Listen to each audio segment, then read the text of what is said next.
Hello. Hello, मी दखणे. दादासाहेबांचा ऐकून धक्का बसला. खरं तर मला माहिती आहे सध्या तुमची मनस्थिती ठीक नाहीये, पण तरीही जे आवश्यक आहे ते सांगणं मला भाग आहे. बोला.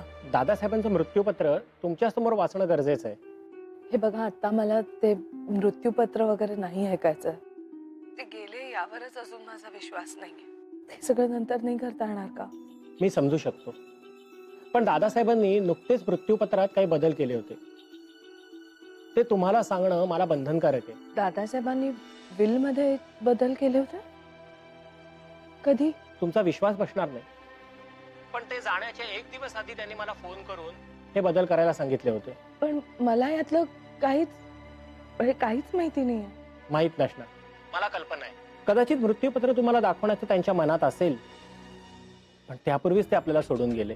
पण हे कसं शक्य आहे? खरं तर ज्या दिवशी त्यांनी मृत्यूपत्रात बदल केले त्याच्या दुसऱ्याच दिवशी त्यांचा मृत्यू व्हावा, ही गोष्ट मला तरी जरा संशयास्पद वाटते.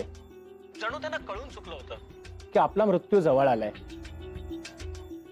मॅडम, मग कधी भेटूया? मी कळवते तुम्हाला लवकरच.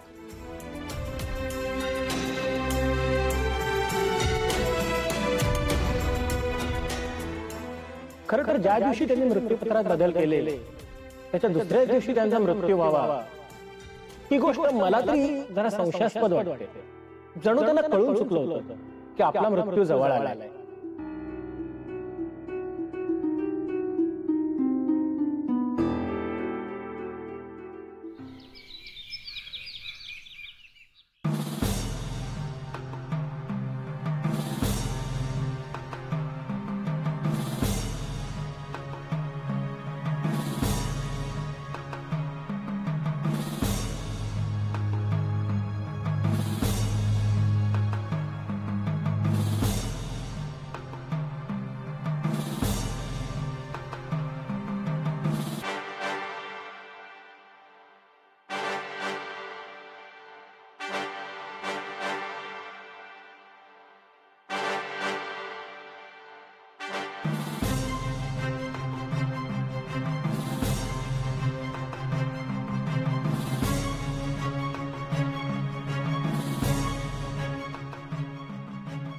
दादासाहेबांसाठी आपण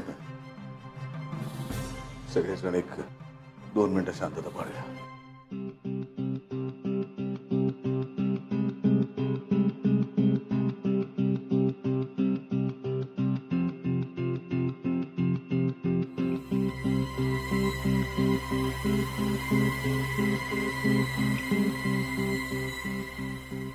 हा, आईसाहेब आणि राजनंदीच्या वतीने तुमच्या सगळ्यांची श्रद्धांजली मी स्वीकार करतो. त्यांच्यासाठी हा फार कठीण काळ आहे. आपण प्रार्थना करूया की दादासाहेबांच्या आत्म्याला परमेश्वर शांती देवो. साहेब, राजनंदिनी मॅडम कुठे? तिची मनस्थिती ठीक नाही आहे सध्या. इकडे आली असती तर तिला या सगळ्या गोष्टींनी परत खूप त्रास झाला असता. आपण तिची अवस्था समजून घेतली पाहिजे सगळ्यांनी.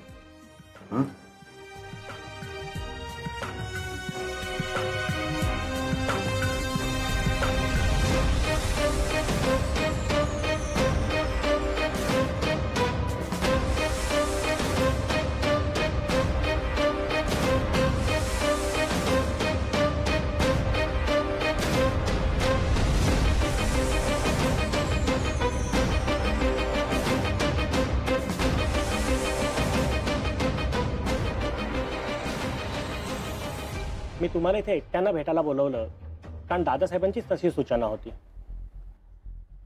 दादासाहेब मृत्यूपत्राचा विचार करत होते, याच गोष्टीचं मला खूप आश्चर्य वाटतं. हे मृत्यूपत्र त्यांनी काही दिवसांपूर्वीच करून घेतलं होतं, म्हणजे तुमच्या लग्नाच्या आधी. अच्छा. ज्या दिवशी ते गेले त्याच्या आदल्या दिवशी त्यांनी मला ते मृत्यूपत्रात काही बदल करायला सांगितले आणि ते सांगण्यासाठी मी आज तुम्हाला इथे बोलवले. मुळात आधीच्या मृत्यूपत्रात काय लिहिलं होतं? आधीच्या मृत्यूपत्राप्रमाणे त्यांनी आपल्या संपूर्ण इस्टेटीची अर्धी अर्धी वाटणी केली होती. म्हणजे एक हिस्सा जयदीप आणि त्याच्या होणाऱ्या बायकोच्या नावावर, आणि दुसरा हिस्सा राजनंदिनी आणि तिच्या होणाऱ्या नवऱ्याच्या नावावर केला होता. राजनंदिनी सरंजामाच्या प्रॉपर्टीचे पेपर्स रेडी झाले की मला ताबडतोब कळवा, ते खूप अर्जंट आहे.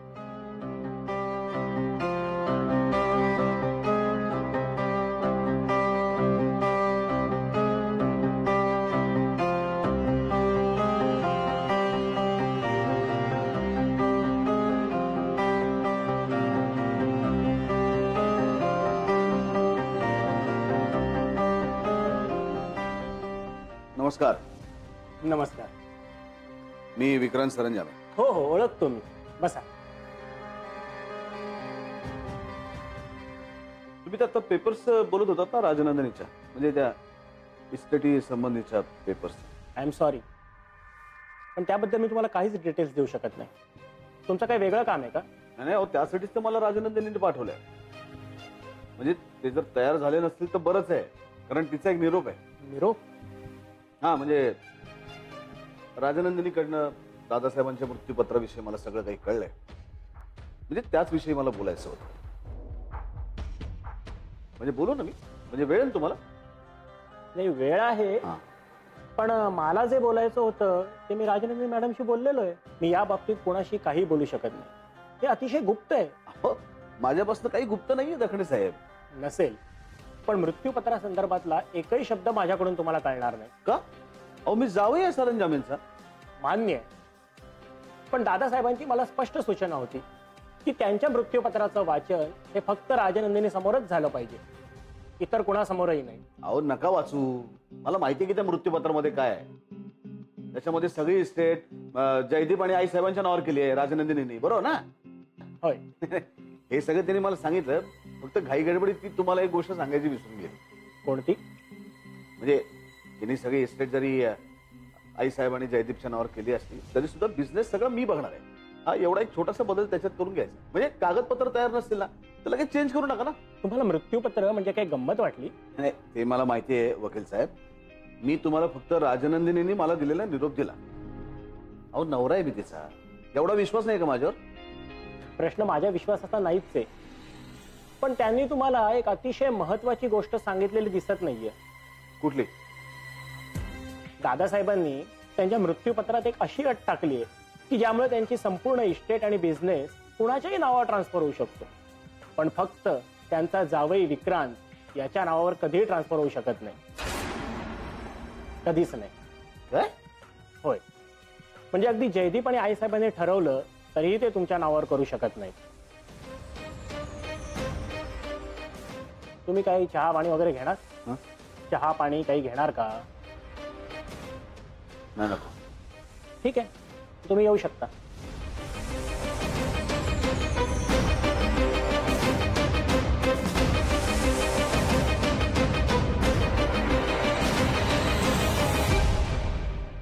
बस, तू सगळं फिनिश केलंयस, हे पण संपून टाक ना. गुड बॉय आहेस ना तू. मला गुड बॉयची गोष्ट सांग. गुड बॉयची गोष्ट बर.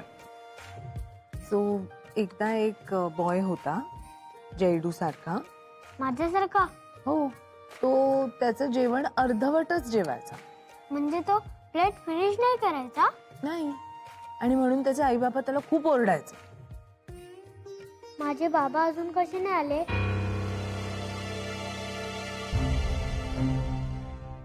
सांग ना, बाबा कधी येणार? बाबा ते देवाकडे गेलेत ना? हो म्हणा,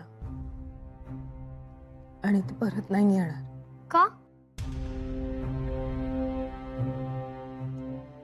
कारण देवबाप्पाला ते खूप आवडतात. मला पण माझे बाबा आवडतात. मला माझे बाबा हवेत. जयदीप, जयदीप,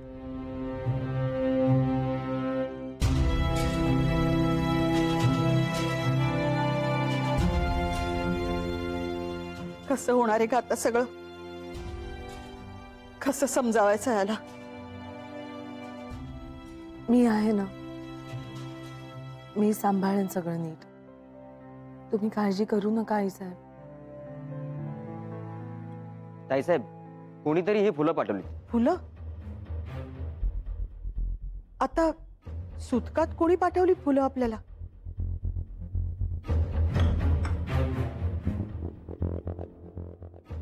कोणी दिलं? कोणीतरी फुलवाला पोरगा होता, तो देऊन गेलाय. राजनंदिनी,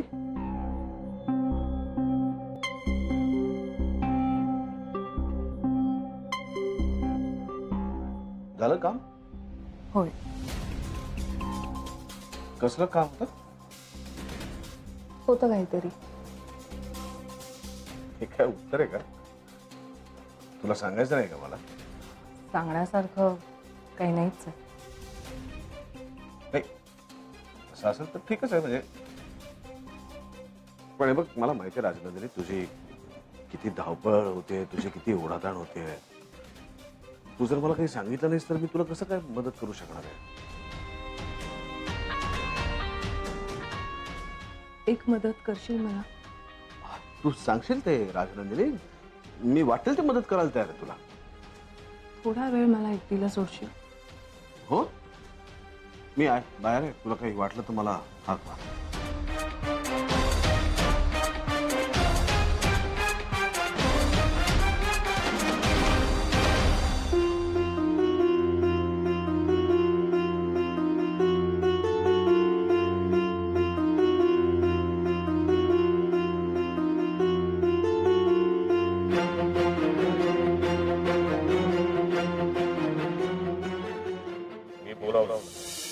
पण इथे येण्याचा निर्णय तुम्हीच घेतला ना, आणि तो योग्य आहे. कशावरून हा फ्रॉड नाही?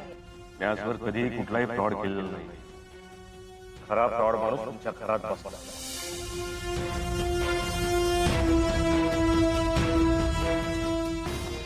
विक्रांत सरंजामी ग्रुपसाठी काय करतोय ते मी बघते. यातही त्याचा नक्कीच काहीतरी डाव आहे. इतकी खात्री आहे तुम्हाला? होय. आणि ती दादासाहेबांना त्याची नियत कळली होती दादासाहेबांना. आणि म्हणून विक्रांतनं दादासाहेबांचा खून घडवून आणला असं म्हणायचं का तुम्हाला? होय.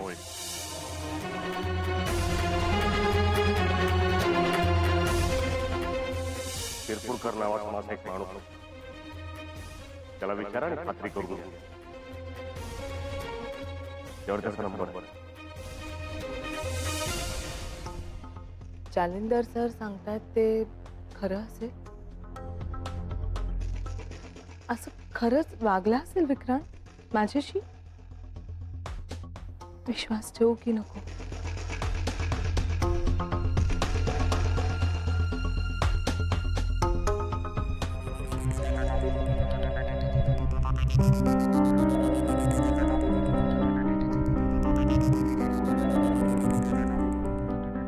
Hello.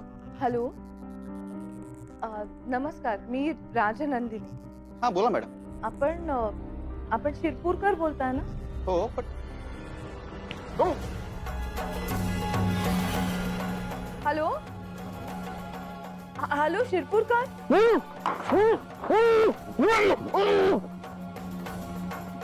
Hello hello, Shirpurkar. Hello.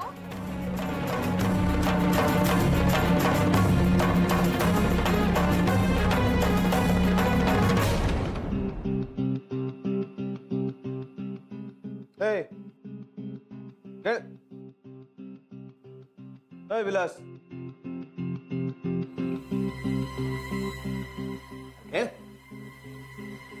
Vilas, अरे आत्ताशी तर पहिला खून केलास तू. सुरुवात आहे, अजून पुढे खूप काही करायचंय. म्हणजे अजून खून? लागलं तर. काय बोलतोस तू? आपल्या मार्गात जर कोणी आडवा येणार असेल त्याला दूर नको करायला. हा, म्हणजे प्रत्येक वेळेस खूनच पाडावा लागेल असं नाही. म्हणजे कोण किती त्रास देतं त्यावर सगळं अवलंबून आहे. विलास, उंचीवर जायचं असेल ना तर काही लोकांच्या डोक्यावर पाय ठेवून जायला लागतं, काही लोकांना चिरडावं लागतं. हे तर होते राहत आहे लाईफ मध्ये. सवय करून घ्या आता याची. राजनंदिनीचं काय? तुझं काय? तिने शिरपूरकरला फोन केला होता, म्हणजे तिचा तुझ्यावरचा विश्वास उडालाय. मिळवेंद्र परत? इतकं सोपं नाही ते. जालिंदरनं तिला सगळं सांगितलं असलं. ए येड्या, ते गृहीत धरलंच आहे मी काहीतरी वेगळी आयडिया लढवेन. डोंट वरी. गेली न बघता त्याला बोलतात कॉन्फिडन्स. विलास काय झालं? झालं का? झालं. जालिंदरला पोलिसांनी पकडलं. पोलिसांनी पकडून न्यायला मी स्वतः बघितलं. पुरावा म्हणून मागे काय ठेवलंस? पाकिट. जालिंदरचं पाकिट शिरपूरकरच्या घरात पोहोचेल याची व्यवस्था केली. म्हणजे जालिंदरचा त्याच्या बायकोचा फोटो आहे त्याच्यामध्ये. ये बात. चल कुठे? अरे हे ऑफिस आपलं आहे आता. सगळ्यांना सांगायला नको का? चल. पण त्याआधी गुड जॉब विलास.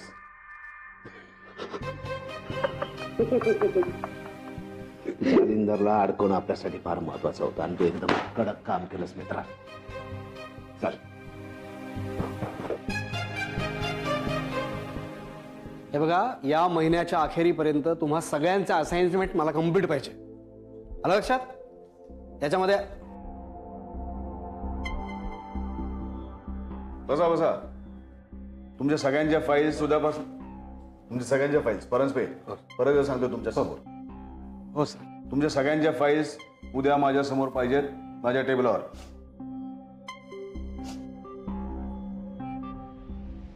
चाफ्याची फुलं कोणी आणली परत? हा.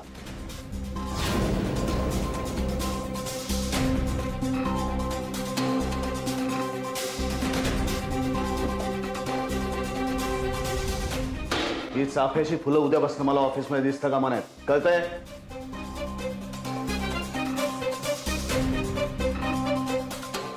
अहो विक्रांत साहेब, ही फुलं दादासाहेबांच्या आवडीची होती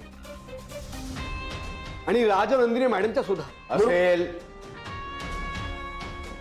पण ती मला आवडत नाहीत.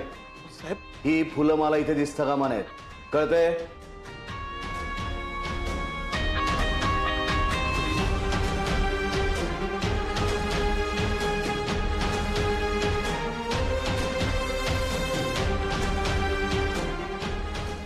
चला दादासाहेब.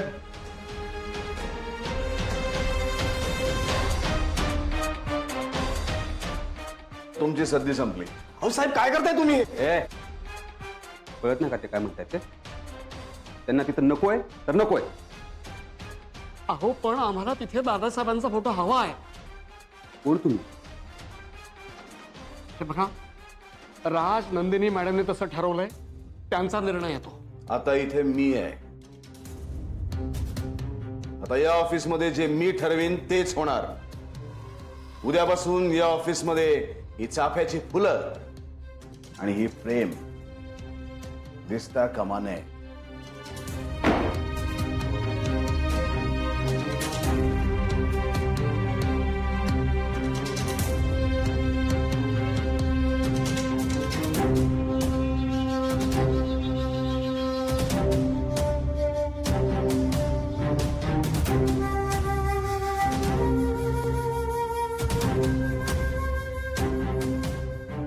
अहो ताई साहेब राहू दे, मी करतो की. असू दे, करते मी. तू जातीयस आज ऑफिसला? हो, विक्रांतसाठी डबा घेऊन जाते. अरे वा, आता तुमचं रुटीन सेट झालंय. घरचा डबा आणि तो सुद्धा तू घेऊन जातेस म्हटल्यावर विक्रांत एकदम खुश होतील.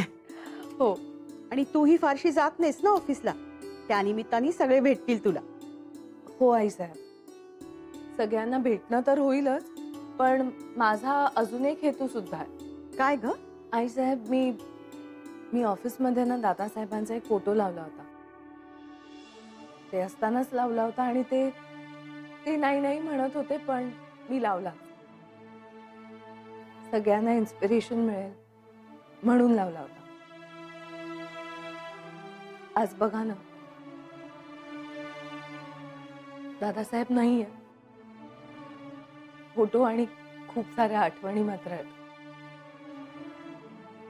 आज मला तिथं जाऊन त्या फोटोला चाफ्याची फुलं व्हायची आहेत.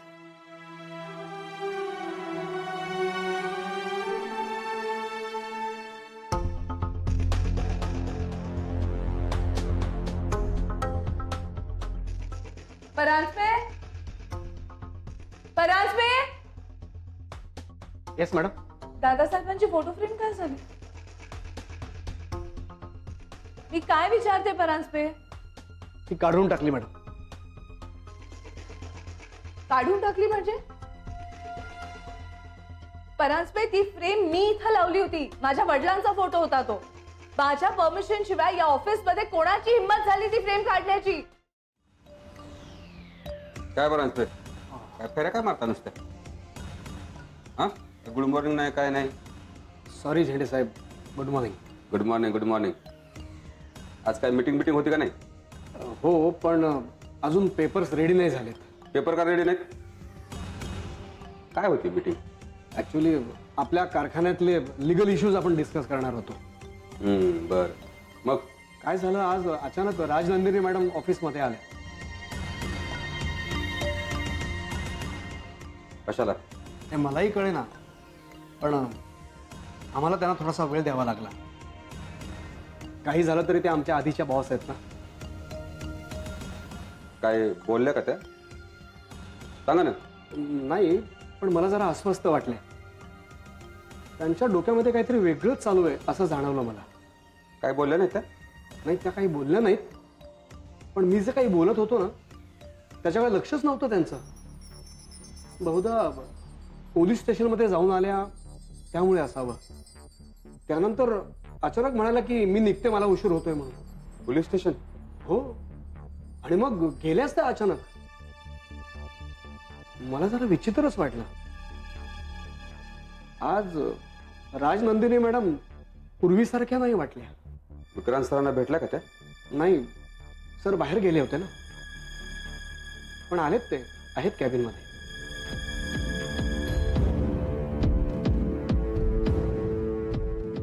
हॅलो परांजपे. हा, मी विक्रांत सरंजामे. विक्रांत, आता यापुढे कंपनीची सगळी डील्स मी बघणार आहे. विक्रांत. हा ठीक आहे, भेटू. बाय. विक्रांत, काय झालं? राजनंदिनी बहुतेक परत जालिंदरला भेटायला गेली होती. मग परांजपे म्हणाला त्या पोलीस स्टेशनला गेल्या होत्या म्हणून. असे खूप डेंजरस आहे. तू तर मला म्हणाला होतास की तिचा विश्वास तुझ्यावर बसलाय म्हणून. मग असं का करते ती? बघ, एवढा पॅनिक होऊ नको, काही होत नाही. असं कसं म्हणतोस रे तू? तुला तुला भीती कशी वाटत नाही म्हणतो? अरे ह्यांचे हात कुठपर्यंत पोचले असतील वरपर्यंत, आपल्याला काय माहिती. जालिंदर दादासाहेबांना भेटला होताच की, त्याचं काय झालं पुढे? काय झालं सांग ना.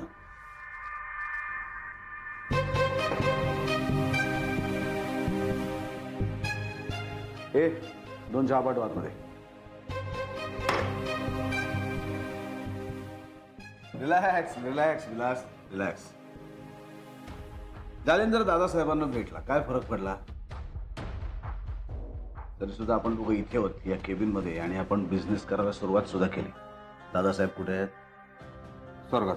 जालिंदर कुठे आहे? जेलमध्ये. आपण कुठे आहोत? केबिन मध्ये. काय करतोय? बिझनेस. बिझनेस. आता टेन्शन घ्यायचं नाही, सगळं आपल्या हातात आहे. चहा प्यायचा, शांत राहायचं आणि पुढचा विचार करायचा. ठीक आहे?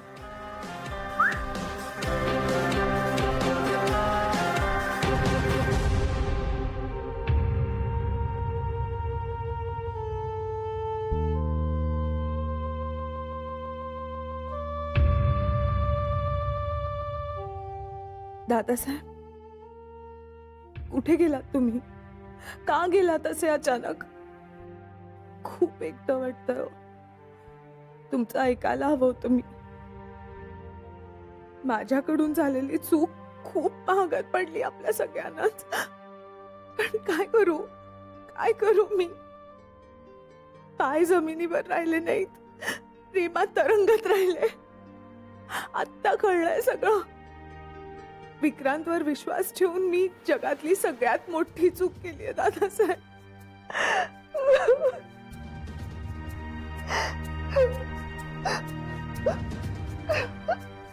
खूप आठवण येते ना?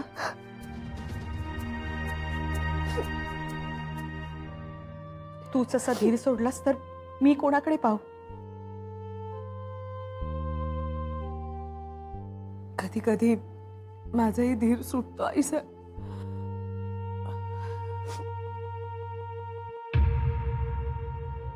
दादासाहेब गेल्यानंतर सगळं तुझ्यावरच येऊन पडलं ना ग. आम्ही तुझा विचारच नाही केला. मला वाटलं विक्रांत आहेत, तू एकटी नाहीयेस.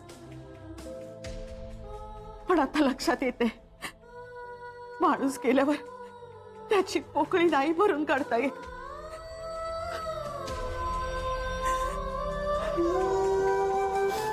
दादासाहेब खूपच खूपच एकटं करून गेले. असं नको म्हणूस. मी आहे ना.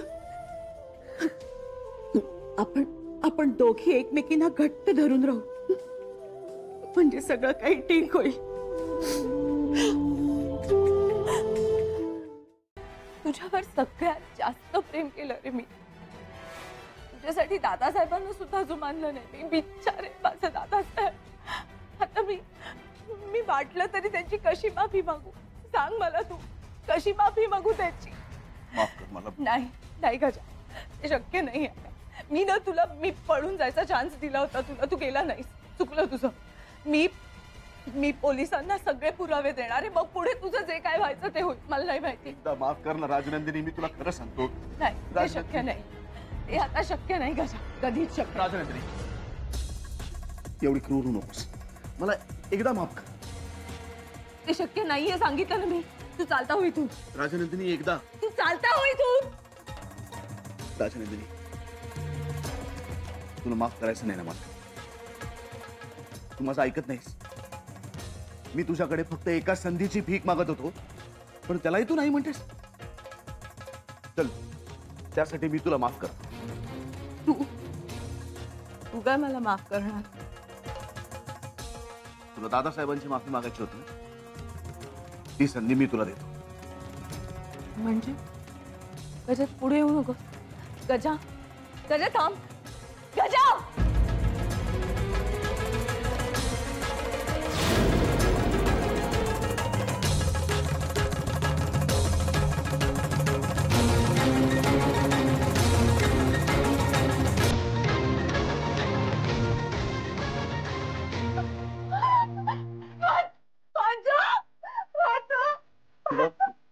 तुला दादासाहेबांची माफी मागायची होती ना? हा, जा आता स्वतः दादासाहेबांकडे आणि माफी माग त्यांची. आणि त्यांना सांग गजा पाटीलने पण त्यांची माफी मागितली आहे.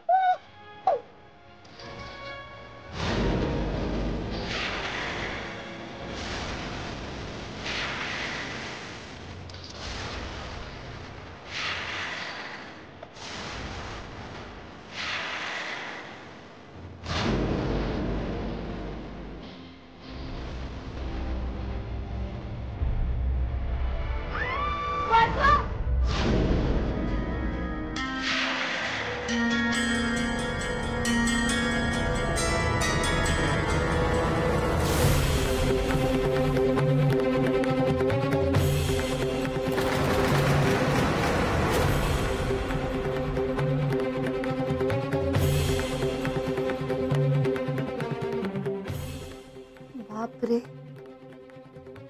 हे काय पाहिलं मी? राजनंदिनी गेली. ही अशी गेली ती? हे काय होतं? स्वप्न, इतकं वाईट स्वप्न का पडलं मला? आणि मलाच का? कधी संपणार हे विचित्र स्वप्न? मलाच का दिसतंय? नाही, हे सगळं खरं नाहीये. खोटं आहे हे सगळं. भयंकर आहे. हे असं असूच शकत नाही. आणि असलं तरी मी काय करू? ही राजनंदिनी आहे. ती का येते माझ्या स्वप्नात? मला का दिसतंय तिचं आयुष्य? आणि जे दिसलं ते खरं असेल? नाही, हे खोट आहे. एक वाईट स्वप्नच आहे.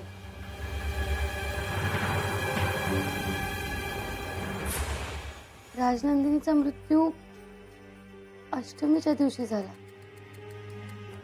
आणि आजही अष्टमीच आहे. मी कोण आहे? मी राजनंदिनीचं वाईट स्वप्न पाहिलं. ती गेली. मी बघितलं ती गेली. पण मलाच का दिसलं ते? माझा आणि तिचा काय संबंध?